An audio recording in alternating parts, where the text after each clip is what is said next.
So I am delighted today to be able to welcome Fidaa Al Araj, who is Oxfam's Gender Justice Advisor in the occupied Palestinian territories and a survivor of the Gaza genocide so far.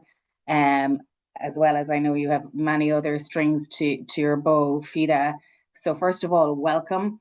And can I start the conversation by asking you where you are actually right now in this moment?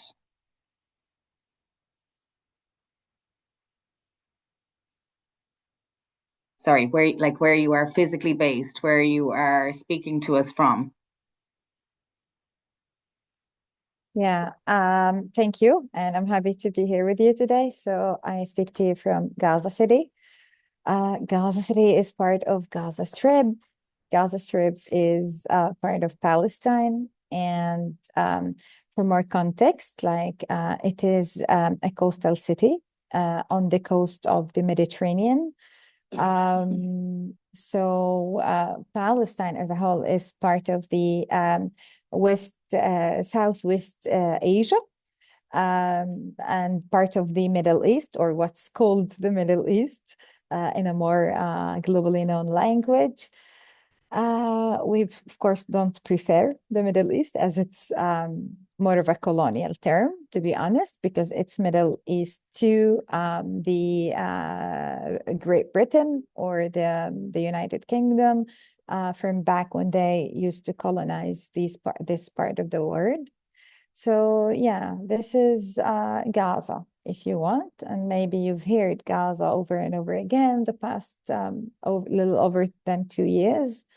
So yeah.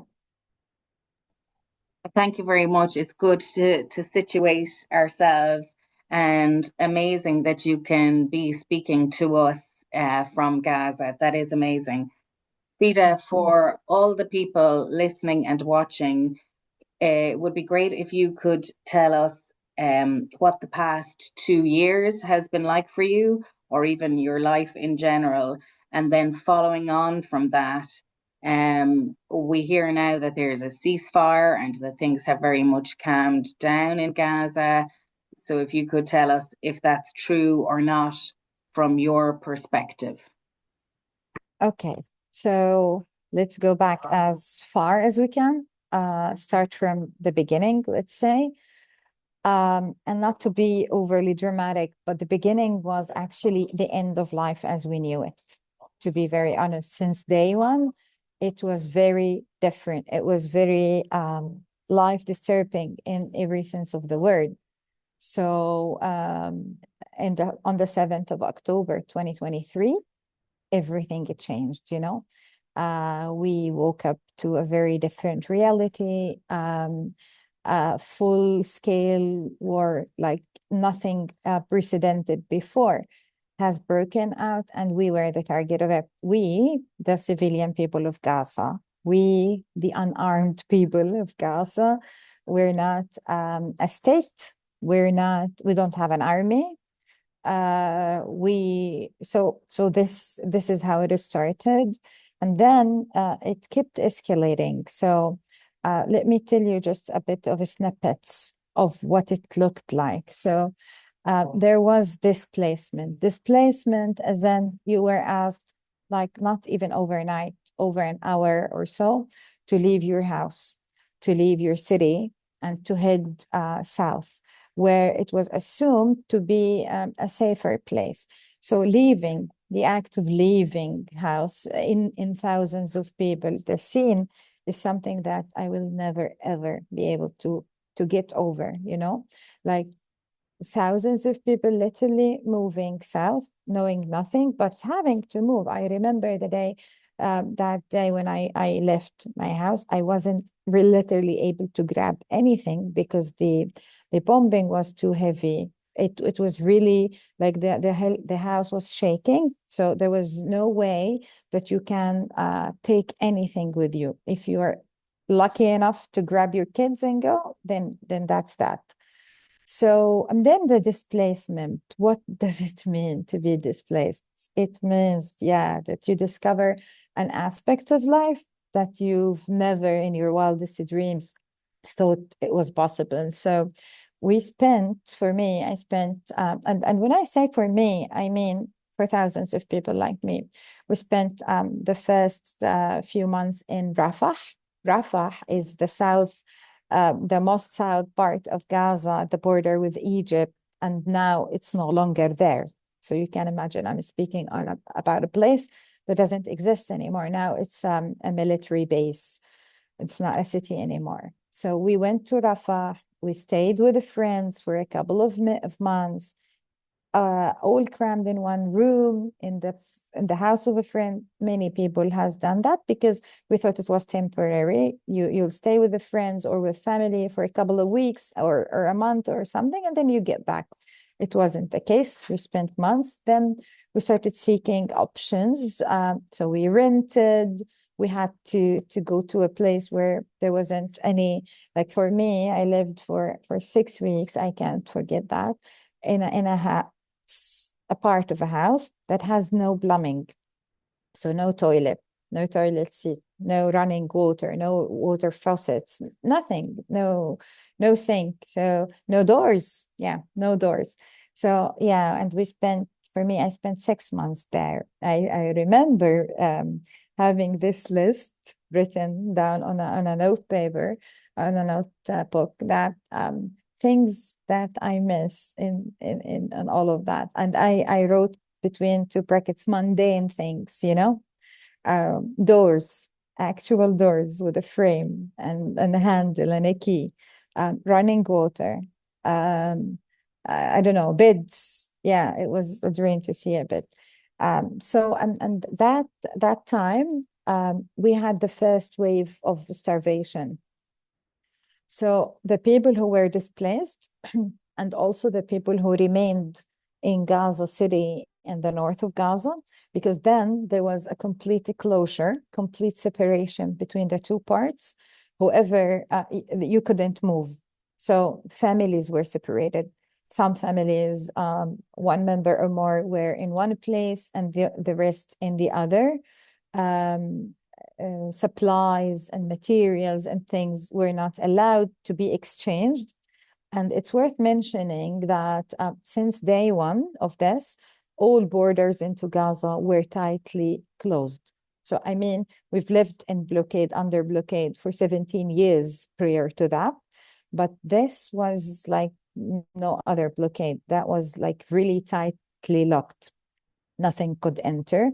So we had to live of what was in Gaza, which wasn't really like a stock to last for many months back then.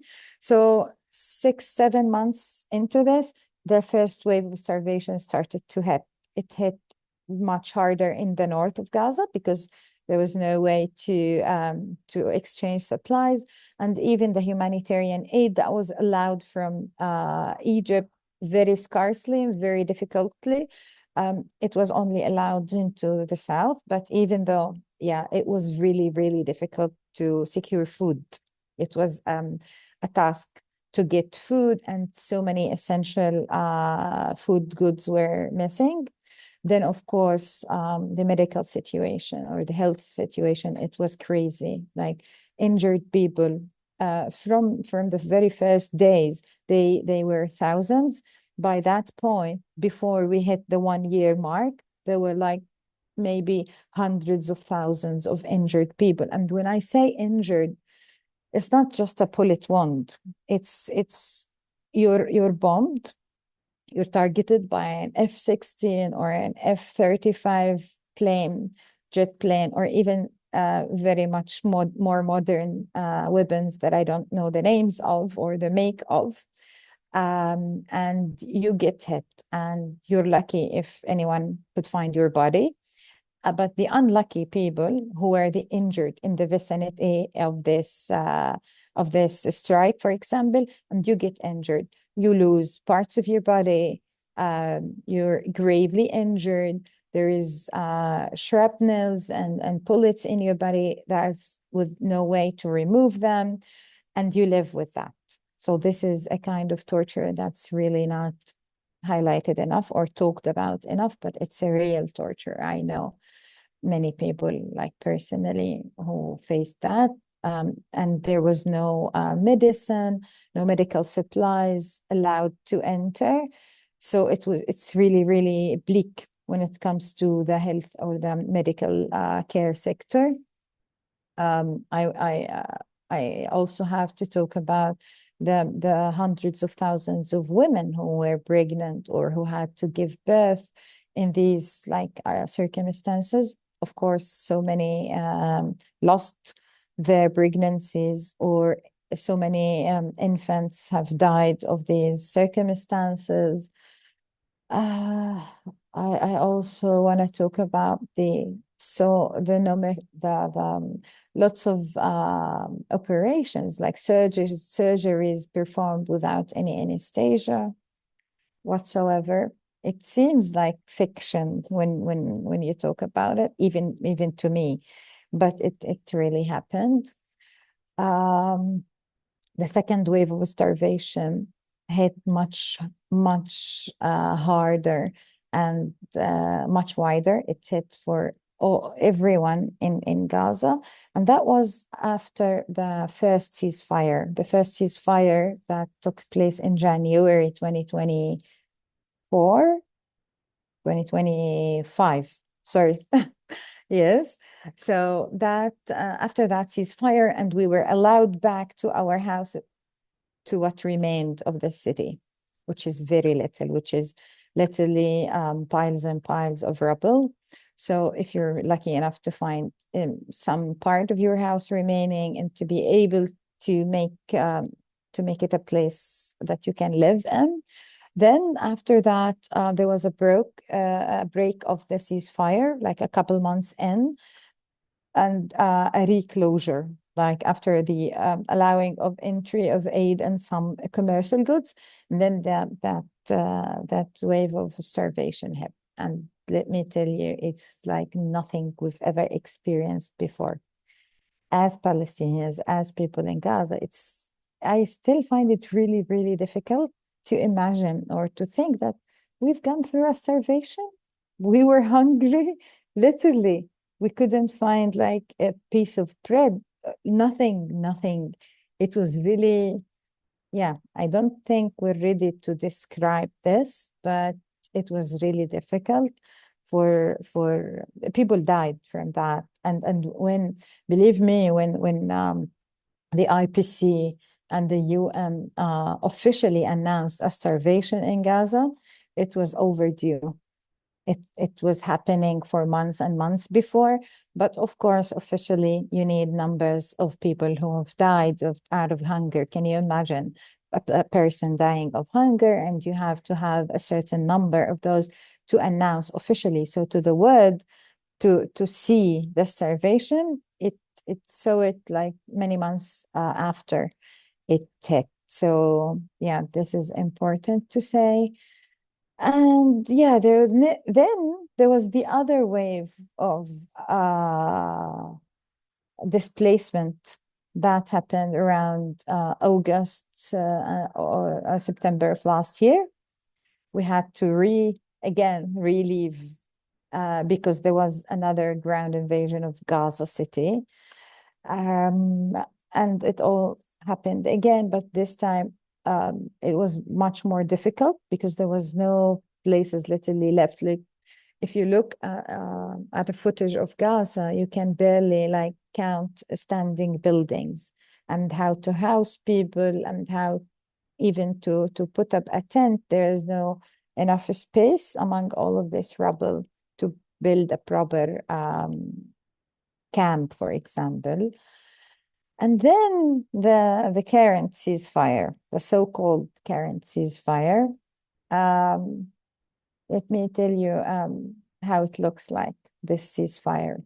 So every day, of course, there's the drones and the fighting jets. They don't leave the sky of Gaza 24/7. They are on duty. They're very much heard and seen, you feel it over your head, literally.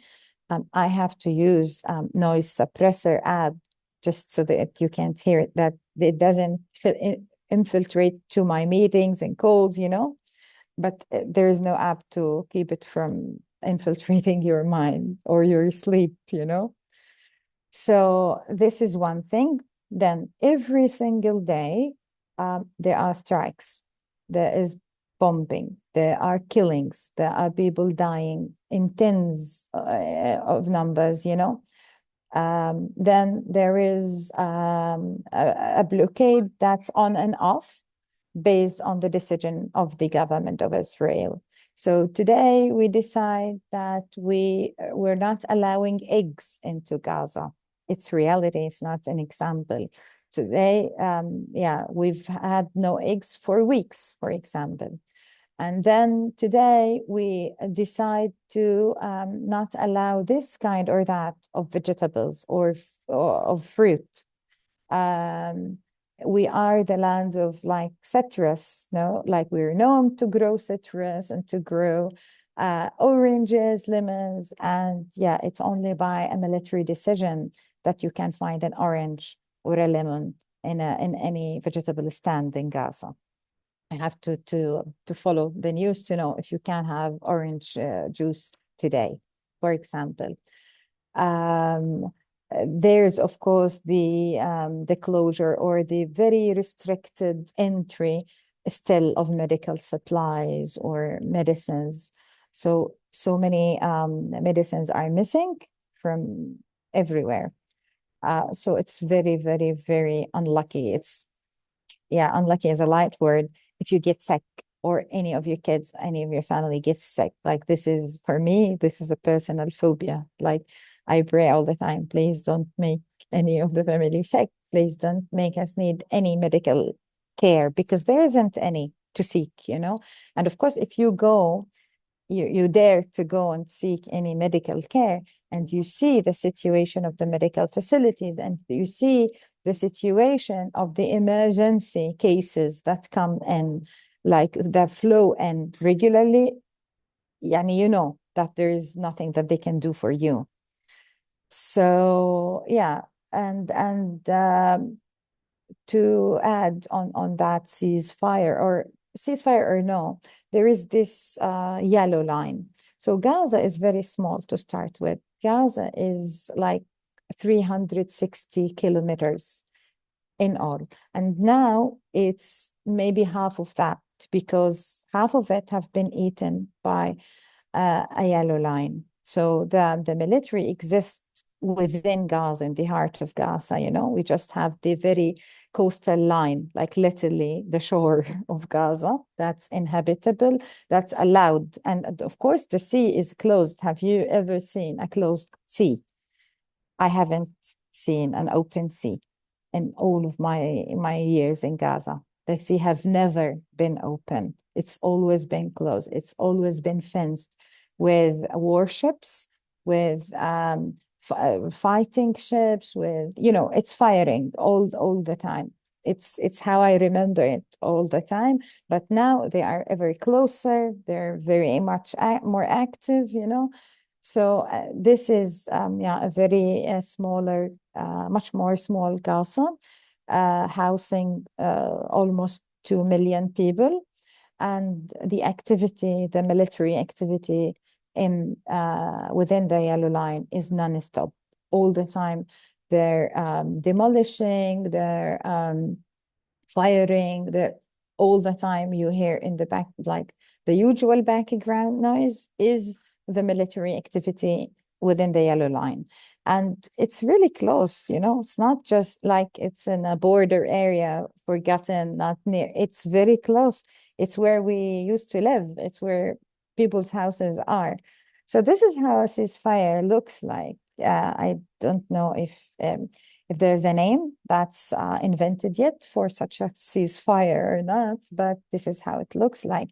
And I don't know, like I keep imagining, what if the ceasefire is broken? I mean, it's not even a real ceasefire.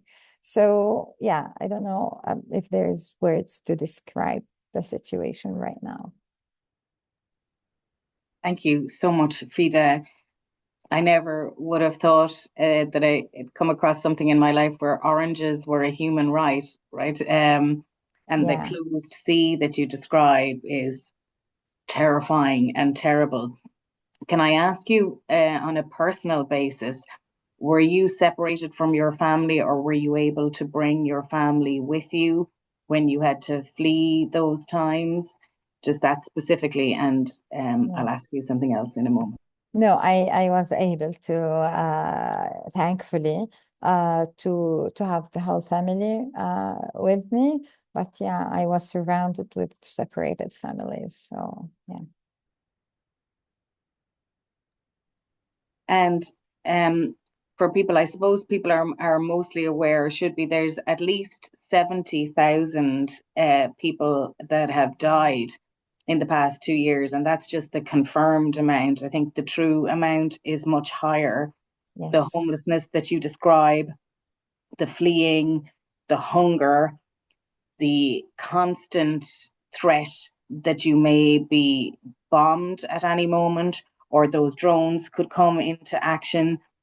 So throughout this whole period, have you been fearing for your life and your family's life? And then is there, because almost the way that you sound, I suppose, like, has that become almost normal now? And what does that feel like? When you imagine what life might be like, maybe in a more secure scenario where people on a daily basis um don't have that fear, and how does that fear manifest itself? Okay. So let me try to answer all of that. So do I fear for my life every day, every moment of every day for my family? Yes. Let me give you a personal example. Uh, when we had first the ceasefire, um, my kids, they haven't gone to school for the better part of 2 years.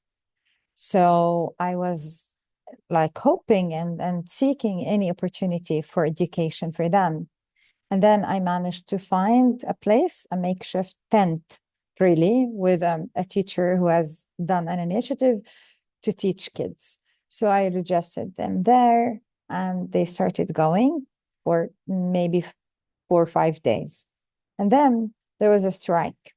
Within the first ceasefire, there was a strike very close by to that. So I stopped them. I forbid them. I don't want you to go to school, even though it was really, really important, one of the highest priorities. That's how much I was worried. I still worry when one of my kids go downstairs to play, because there has been two, not one, two massacres right at our doorstep in the broad daylight when we were just doing like everyday activities. There was a huge strikes, and bodies were literally strewn in the street, like in before our eyes. So I keep replaying this in my mind, and I can't help like imagining it will happen to my kids.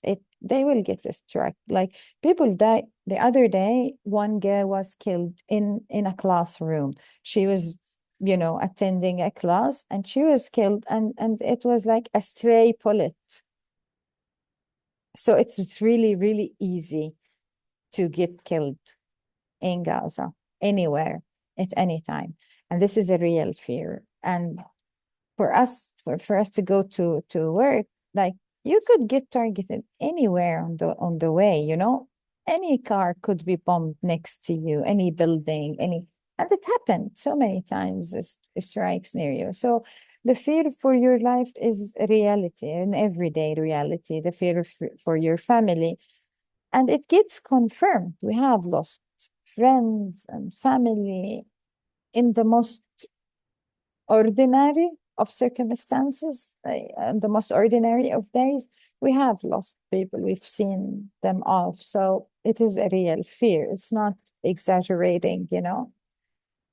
And yeah, if you can repeat the other part of It, the question. um, well, I suppose that it's become a daily part of your life. Yes. But I was wondering, as a humanitarian and as a gender worker specifically, how did you live through this and keep working?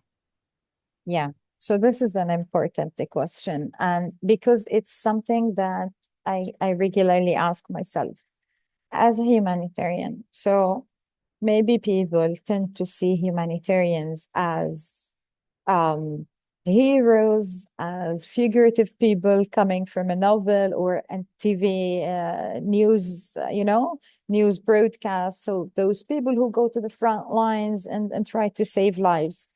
We do that, but the the difference is we are of the people who are targeted.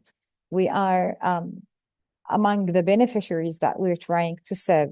And this is very strange experience, if you want my opinion, to be on both sides, to be targeted, but also trying to save lives. It's really very, very trying. It's not easy.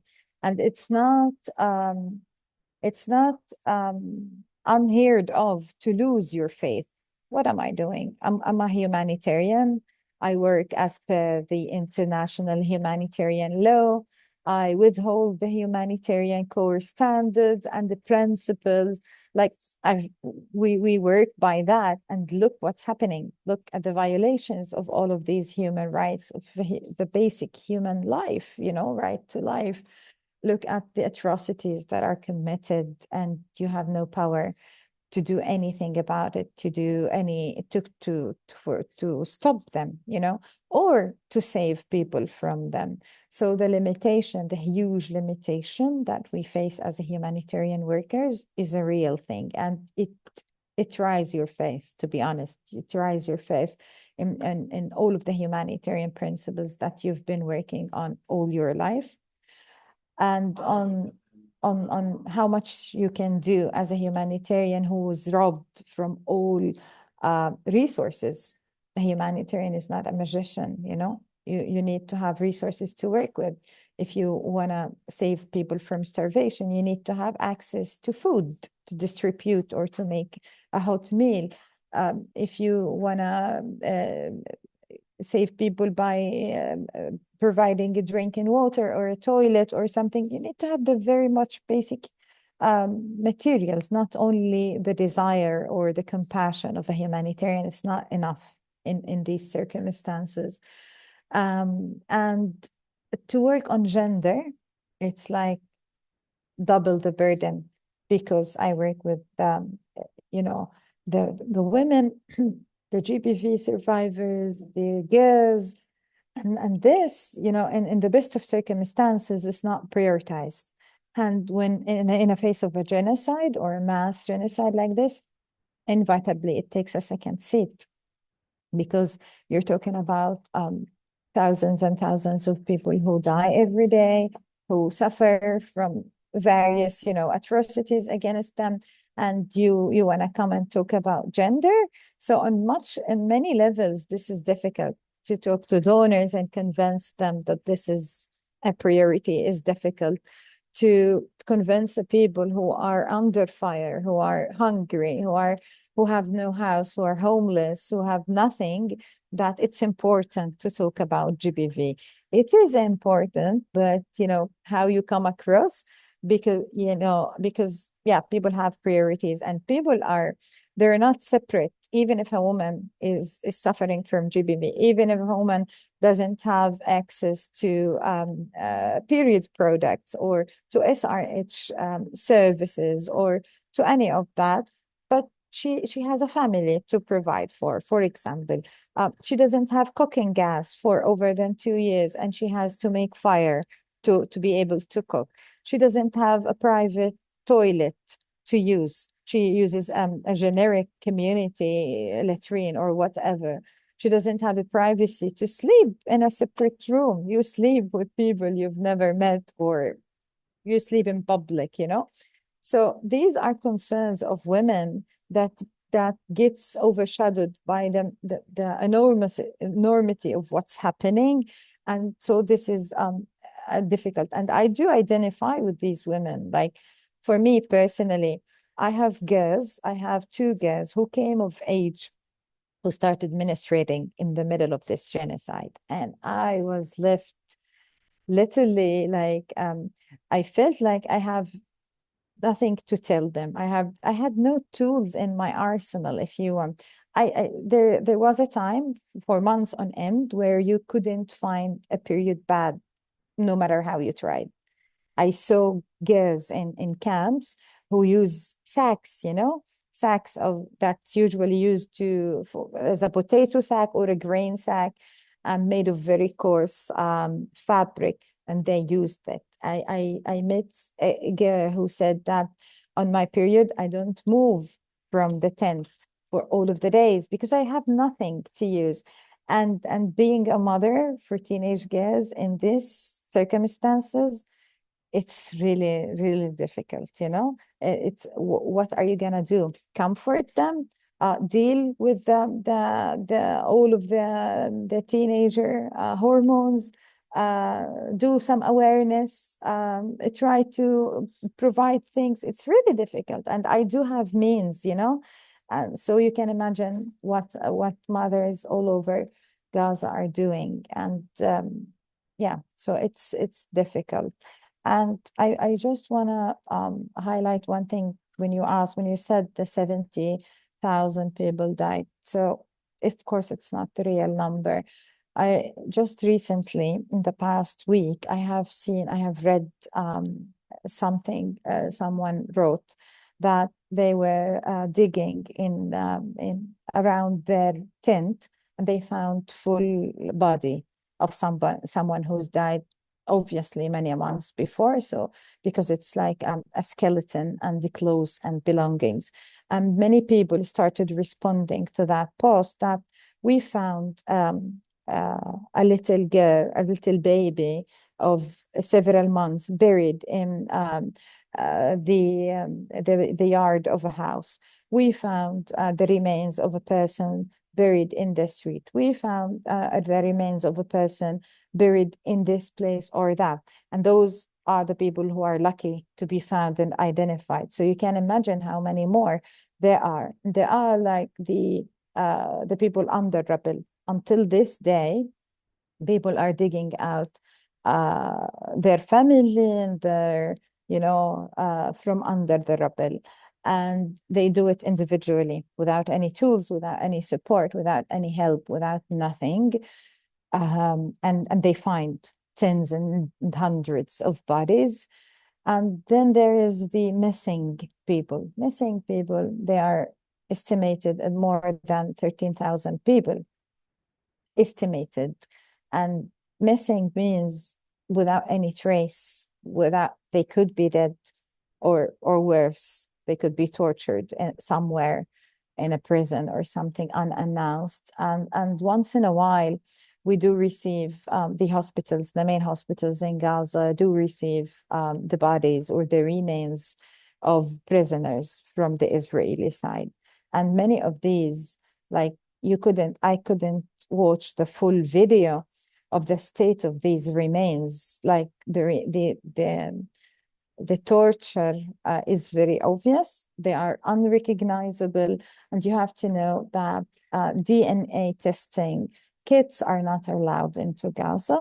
So people go and view the remains, and they try to identify from a piece of clothing, from a piece of jewelry, from something recognizable. Of course, very few get recognized, and the others are buried, like hundreds and hundreds are buried in mass graves, unknown, unmarked.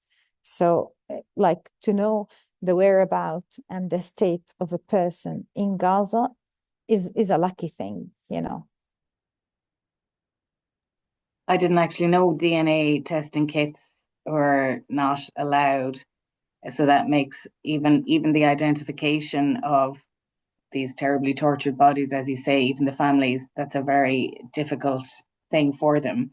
Yes, Your gender work is really important. As I say, like it's kind of famous that women eat last and least in yes, famine scenarios, and they have very particular yes, challenges, as you identified, in relation to dignity and safety. And as someone yes, who I look, I still remember to this day my first, or as a young person menstruating, and I was afraid to walk kind of properly because I was just afraid of what would yes. happen. But to imagine that in the scenario that you've painted it, um, there are so many additional challenges for women in the world of conflict and famine and genocide, Yes. as you've laid out. And just in relation to that, Oxfam and our partners obviously have been active the whole way through this conflict, which is remarkable. And you and your colleagues, where you could, like, stayed working. Can you outline for us a little bit, or even for people to understand, what was Oxfam and partners able to achieve over the past 2 years in Yeah. terms of practical assistance for people? Yes. So we haven't stopped working since day one. Um, and it was like a reflex, like you bounce back. There's no way, you can't afford to stop. So we started working in various state situations, So some part of the staff remained in Gaza City and the north when we left for the south. Some others left for the south. So for the first a few months of the genocide, there was no place to work from. So we worked from wherever we were.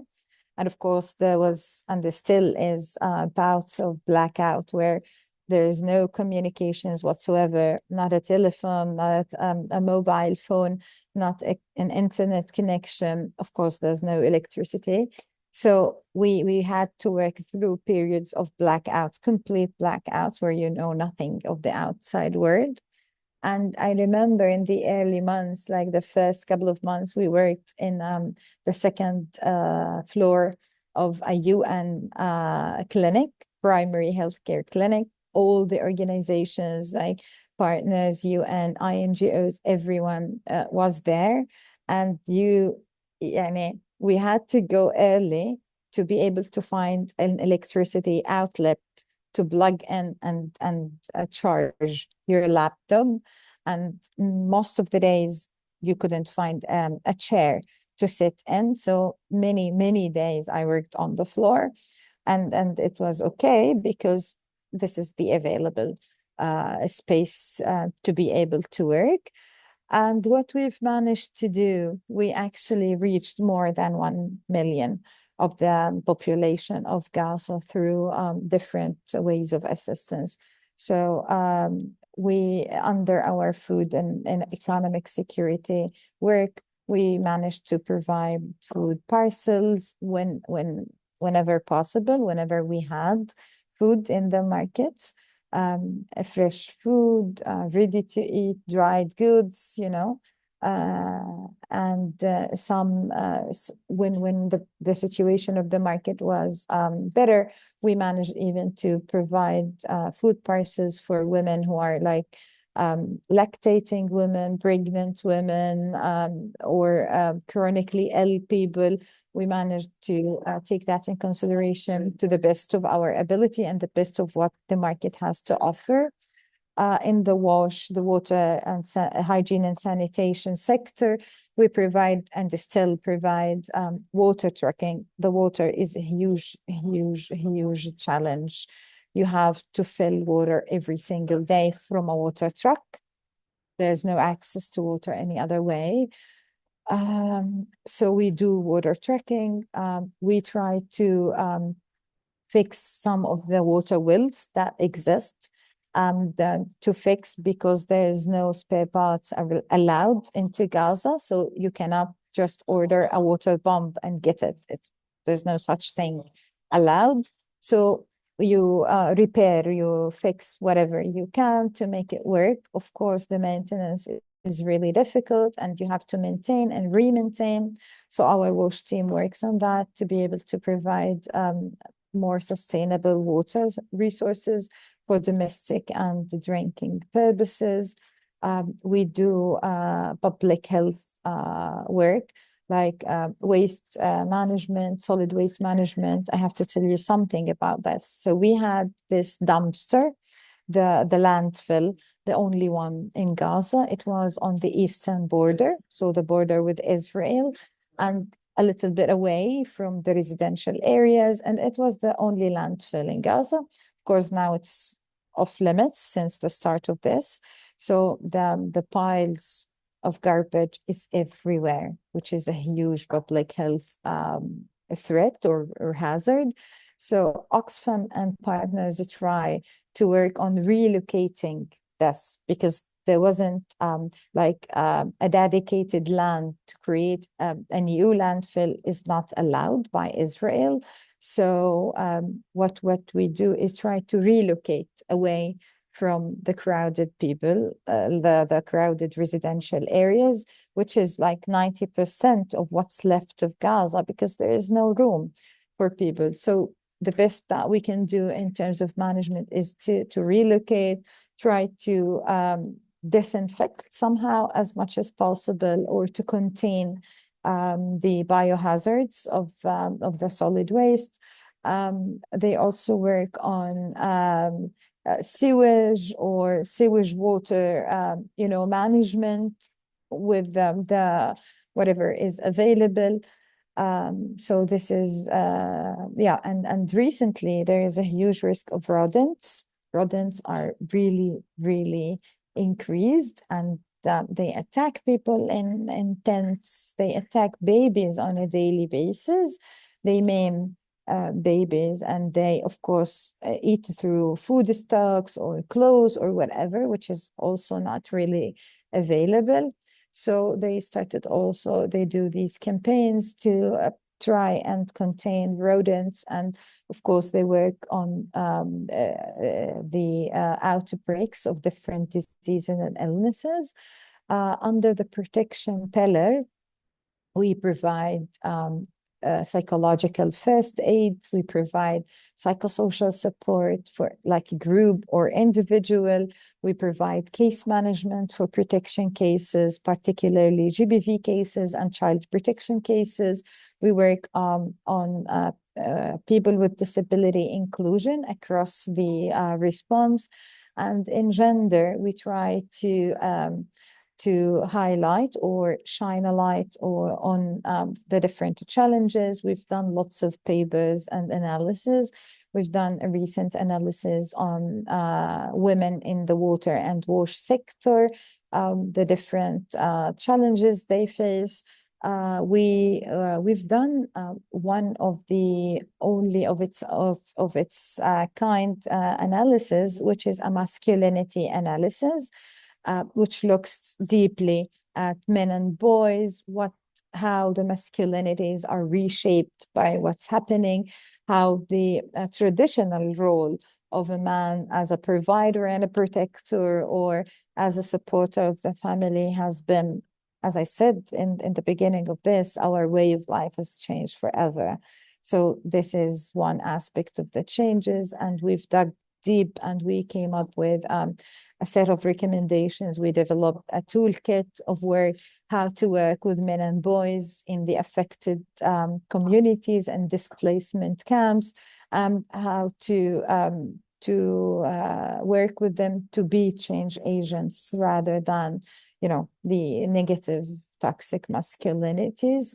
We do regular gender analysis, which is also very important to hear from the people and from the various categories of women and girls, their concerns and their voice, what they want us to do.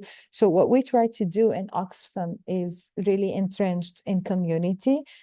We engage with communities all the time. We want to hear the voices and convey the voices and actually provide the humanitarian assistance the way that people need it, not the way that we see it, because it's really important to maximize what we have with the scarcity of resources and with all the restrictions imposed on us. Maybe you've known about this deregistration campaign.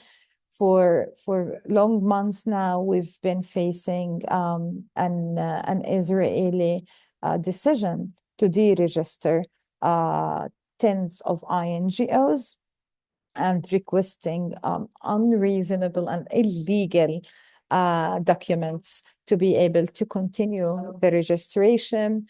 And yeah, it's almost a dead end that we're hitting because yeah, there shouldn't be any, like it shouldn't be legal for anyone, it shouldn't be possible for anyone to stop humanitarian organizations from working in such a situation.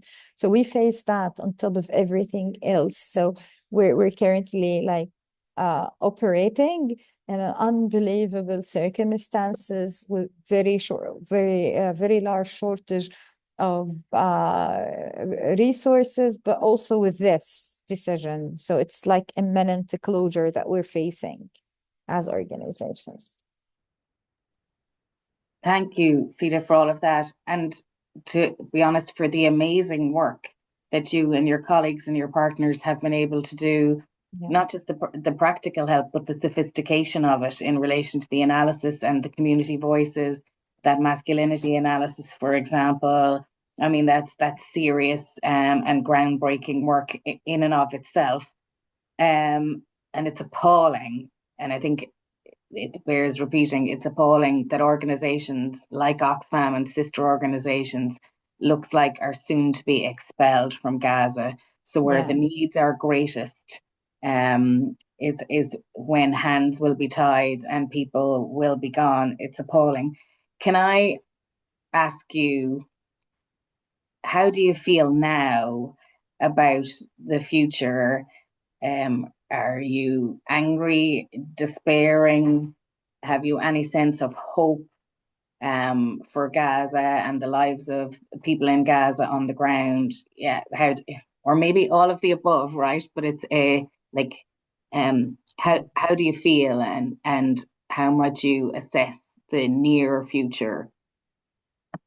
To be completely honest, I reached a point where hope feels fictional, where it feels like you're just um, talking yourself into getting up and going out in the world every day by saying, there is hope, there is hope.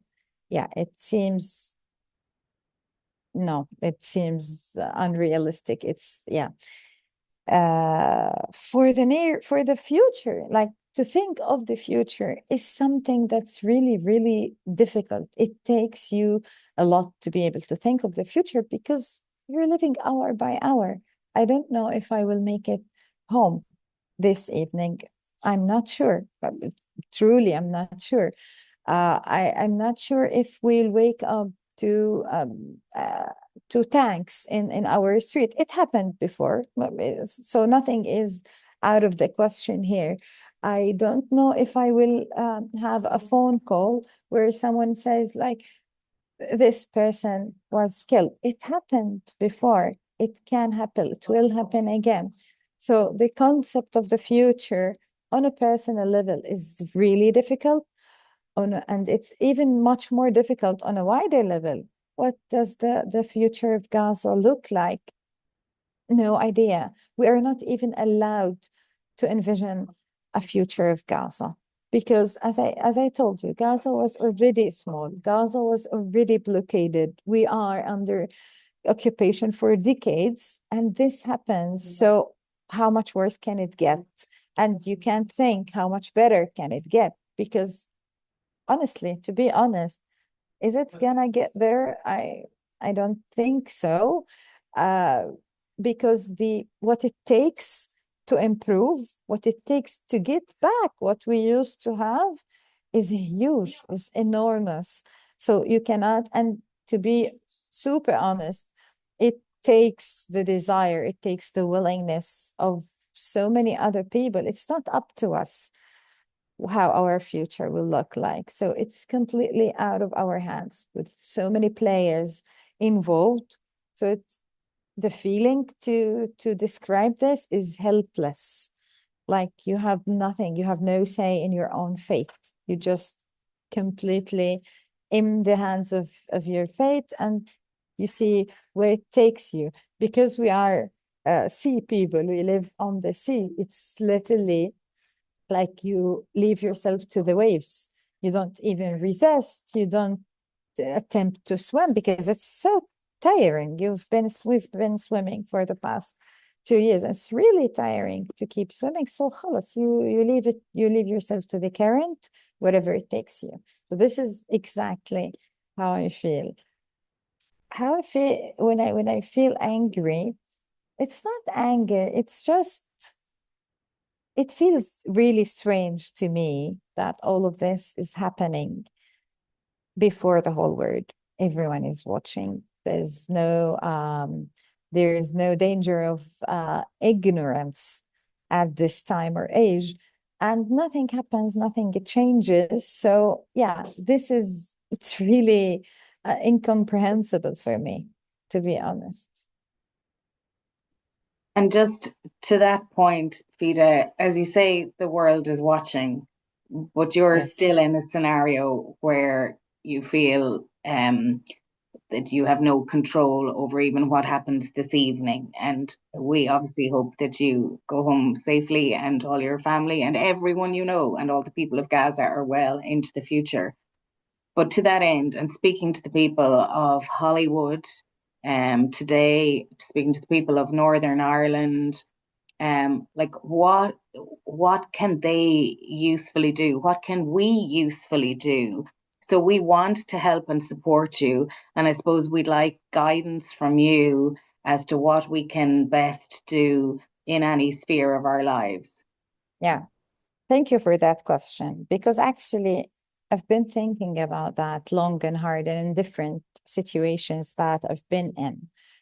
And I came to the answer that it's really, really important for any individual in Northern Ireland, in the North Pole, if you want, in the jungles of Africa, wherever on Earth. It's very important that on personal level, on individual level, that people acknowledge what happens, that they acknowledge the atrocity of it, that this is not normal, this is not acceptable, and I have something to do about it. Solidarity is not just about, surely it's collective. When it's collective, it's much stronger. Yes, undoubtedly.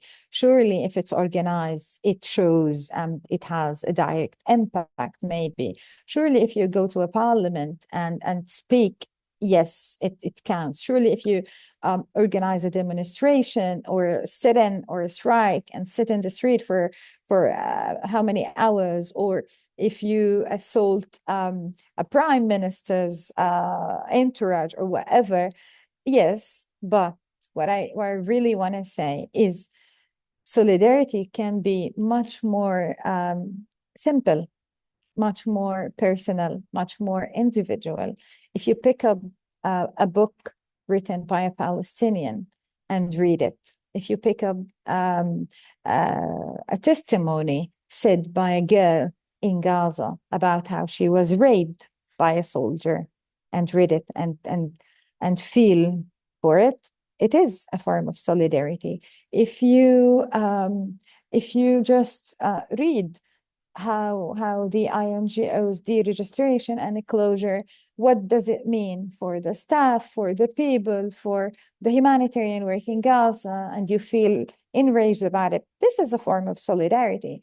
If you go to the supermarket and manage to buy an orange and make an orange juice and drink it in peace, even though it's not grown in your backyard, and to be able to appreciate that it got to you despite all of the borders, despite all of the fuel costs, the shipping costs, the ongoing war, whatever, and recognize that this is connected somehow. This is an act of solidarity. So it's not much that we're asking of people. It's just to recognize what's happening and to recognize your humanity. I'm sure we share humanity. I'm sure, like mothers like me, they have kids. They worry about their schooling. They worry if they go downstairs and play for a late hour. They worry if they have a bad friend, bad effect of a friend, or if a girl has a boyfriend who's not really suiting her, or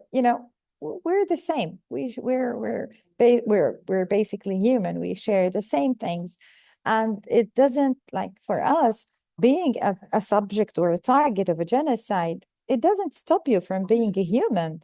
it doesn't stop me from caring what I wear and how to do my hair and to go and buy a lipstick once in a while, even in the midst of all of this craziness. I still care about the latest shade of lipstick, obviously. Yeah, I appreciate that people from afar might think these are fictional people who are being targeted for whatever reason. So they are separate from us. We're not. We're just like you. And just realizing that and acting based on it is really a huge act of solidarity that I think is really, really important. And it counts even if it doesn't show up in the evening news.